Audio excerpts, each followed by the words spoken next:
வணக்கம். 10ஆம் வகுப்பு தமிழ் இயல் 3 திறன் அறிவோம். பலவுள் தெரிக. பின்வருவனவற்றுள் முறையான தொடர் எது? தமிழர் பண்பாட்டில் வாழை இலைக்கு தனித்த இடமுண்டு. காலில் அணியும் அணிகலனை குறிப்பது கிண்கிணி. காசி காண்டம் என்பது காசி நகரத்தின் பெருமையை பாடும் நூல். விருந்தினரை பேணுவதற்கு பொருள் தேவைப்பட்டதால் தன் கருங்கோட்டு சீரியாழை பணயம் வைத்து விருந்தளித்தான் என்கிறது புறநானூறு. இச்செய்தி உணர்த்தும் விருந்து போற்றிய நிலை.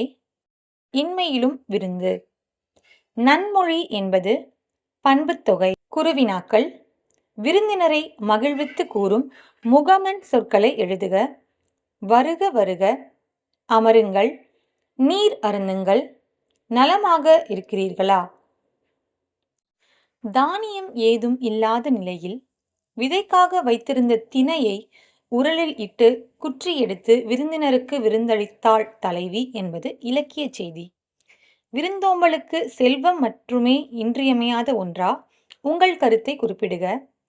விருந்தோம்பலுக்கு செல்வம் மட்டுமே தேவையில்லை, விருந்தளிக்கும் மனம் இருந்தால் போதும். இனிய சொற்கள் கூறி இருப்பதை பகிர்ந்தளிக்கலாம். செங்கேரை ஆடுதலில் எந்தெந்த அணிகலன்கள் சூட்டப்படுவதாக முத்துக்குமாரசாமி பிள்ளைத்தமிழ் குறிப்பிடுகிறது? கால் சிலம்பு கிண்கிணி. இடை அரைஞான் அரைவடம். நெற்றி நெற்றி சூட்டி.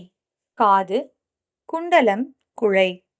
கல்வியும் செல்வமும் பெற்ற பெண்கள் விருந்தும் ஈகையும் செய்வதாக கம்பர் குறிப்பிட்டுள்ளார். அடிக்கோடிட்ட சொற்களை உம்மை தொகையாக மாற்றி எழுதுக. கல்வியும் செல்வமும். கல்வி செல்வம். விருந்தும் ஈகையும்.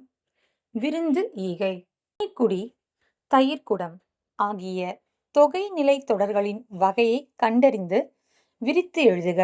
தண்ணீர் குடி இரண்டாம் வேற்றுமை தொகை. விரிவாக்கம் தண்ணீரை குடி. தயிர்க்குடம் இரண்டாம் வேற்றுமை உருவும் பயனும் உடன் தொக்க தொகை. விரிவாக்கம் தயிரை உடைய குடம். அடுத்த வீடியோவில் சந்திப்போம். நன்றி.